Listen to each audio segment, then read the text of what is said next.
Hello and welcome everyone.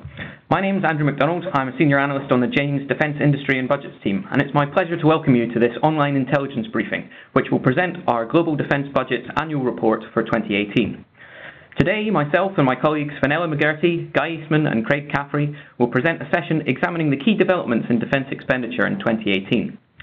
So without further delay, I'll hand over to Fenella, who will begin her presentation with an overview of Jane's Defence Budget's analysis of global trends in 2018. Okay, thank you, Andrew.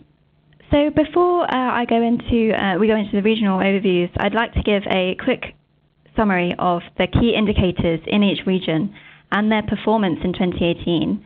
I've also got a heat map showing the level of growth in each country, so you can see which countries are driving the regional trend. Countries shaded a darker green grew the most, those shaded red saw the greatest decline. If we restrict our examination to countries that spend at least $2 billion on defence, Eastern European countries would still feature, but the smaller markets would be replaced by major Asia-Pacific and MENA spenders. These charts show the defence budget growth in the top 10 and bottom 10 markets for growth in 2018 and over the trend. The dashed line distinguishes between top and bottom. So beyond the significant growth in the Ukraine, growth is actually relatively moderate, around 10% among the emerging markets, which is not at the level that we've seen in previous years. In the 2018 declining markets, clearly the prevalence of sub-Saharan African countries, as we've discussed, and also muted oil prices are affecting wider countries as well. Here I've tried to split spending proportionally between the US, China, and the rest of NATO and the rest of non-NATO. Back in 2008, NATO member spending accounted for 67% of the global total. The US accounted for half of that. And that was pretty much static until 2012, when proportions began to shift towards Asia and the NATO share fell back. And that was until 2015, when countries began increasing spending by enough to maintain their share, and then growth was also slowing slightly in emerging markets. Thank you, Fenella. So we'll start with the first region being North America. We count 105 countries, and we're going to talk about U.S. and Canada, only two countries here, with the U.S. being number 1 and Canada being number 16 in those 105 countries. So the first slide looks at the North America defense expenditure. It's a bar chart, which obviously has the green bars as the U.S., and on top the gray bars for Canada. You can see the magnitudes up around $700 billion or so. As Fenella had mentioned, the slide from the OCO decreasing the overseas contingency operation started, and it results in a trough in 2015. If you add all 10 of these countries, you're at about 74.2% of global defense budget. So those are the drivers. The only change in position was Saudi Arabia and France. Saudi Arabia took up number 5. And France went back to number 6. So this is the top 10. So if we look at a longer-term view of the U.S. defense budget, a 23-year profile, you can see that the bar chart basically tries to capture all the different types of appropriations. The green wedges, and these are in current, the bar chart's in current dollars. The base budget is in green. The OCO, overseas contingency operations, is in orange. The gray is a little bit from the Department of Energy for nuclear reactors and nuclear weapons. And then you have some mandatory and other on the top. If you go to the writing below the graph, you can see that there are two bills that get signed into laws. The first one is the National Defense Authorization Act. That was signed by the President on the 13th of August. And then that was followed by the DoD Appropriations Act, which gives you the final values to spend. And that was signed by the President on the 28th of September, which was actually 2 days before the start of the fiscal year on 1 October, which is the first time that's happened in 10 years.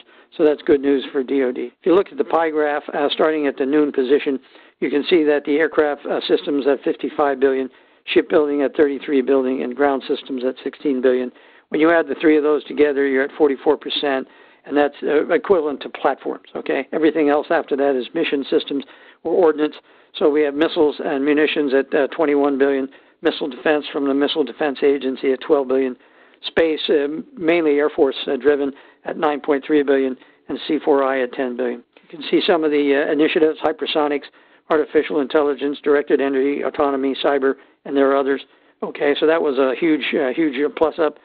Ballistic missile defense continues to receive a lot of attention with a 12.7% or $843 million increase. So starting with a look at total spending in Latin America, you can see that 2018 has been one of the most positive years in the past decade, with total defense budget growth of 10.4%. See that the region recovered swiftly from the recession caused by the global financial crisis, but it hasn't been able to resume its strong upward trajectory. Brazil's economy, for example, slowed progressively from expansion of 7.6% in 2010 to a contraction of 3.6% in 2016, whose budget rose 3.5% to $29.9 billion this year, remains by far the largest spender in the region. The country spends over $23 billion more than each of the next four largest spenders, and represents 51.7% of the Latin American total, down slightly from over 55% a decade ago. So we're going to start now with an overview of what's been going on in Russia and the CIS region. And even though this is a regional chart, you can see that really what we're looking at here is Russian defense spending. Russia is the green part of the bar there, and it accounts for 90%, well, over 90% of the total. The cuts in 2016 and 2017 were down to the collapse of energy prices and the Russian recession, and they were actually repeated in most of the countries we're looking at here. The region is actually heavily dependent on the energy sector and the performance of the Russian economy. So in Russia, spending increased by 1.4% in 2018, but it's still down 15% in real terms from its 2015 peak. And it's actually dropping as a share of GDP too, as you can see from the line on the chart there. Basically, that's because that 2015 peak became unsustainable once oil prices began to fall and economic sanctions were imposed after the annexation of Crimea. In any other country, you'd actually probably see cuts that were far more severe, but the government has shielded defence from the most severe reductions in spending. The 2011 to 2020 programme allocated exactly the same amount of funding, but that was back in 2010, and obviously inflation and currency depreciation have reduced the buying power of that budget since that time. Okay, moving on to Asia-Pacific, and obviously the prospects are both stronger and more stable there. Over the next decade, we're expecting growth of 4 to 5% a year, marginally lower than the 5% we saw over the last decade, but that's mainly due to slightly slower growth in China. So growth has slowed slightly since 2016, as you can see in the chart there. Defence spending grew by 3.6% in 2018, slightly up on 2017. A few key countries I want to focus on this slide. Firstly, the thing I want to point out on the right-hand side there is that things are a lot more positive than they look in Japan. There was a 6% cut in 2018, but that's largely down to the removal of a large supplemental budget that was granted in 2017, but then not renewed in 2018. Taking a more country-specific approach, the chart on the right shows the expectations for the fastest-growing large economies in the world over the next decade. And you can see there that 8 of the 10 are in Asia, so very strong underlying growth in the region. So moving on to the Middle East and North Africa. In the Middle East, we saw growth accelerate from 2.9% in 2017 to 3.5% this year. Primarily, that's down to large increases in Saudi Arabia, but we also saw substantial growth in other key countries like Iran, Turkey, and UAE.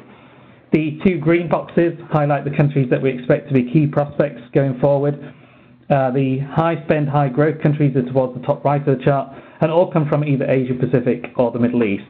India and Saudi Arabia are really the two that stand out there. And we also have relatively low spending but still high growth countries in the top left there. And the other point to make while we're on this chart is that the vast majority of these countries are expected to increase their defence spending over the period.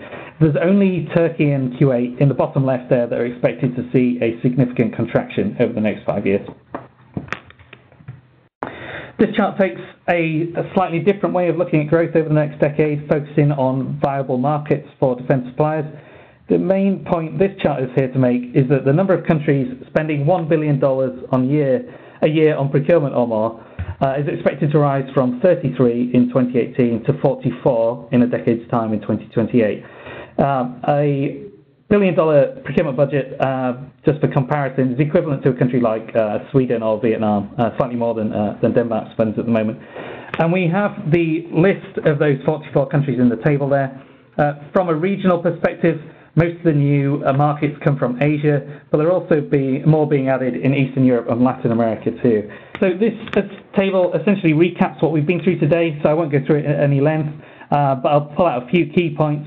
The main one is that global defence spending has now surpassed its previous 1.7 trillion high, and growth of between 1 to 2% a year now seems sustainable, perhaps 2 to 2.5% for investment spending.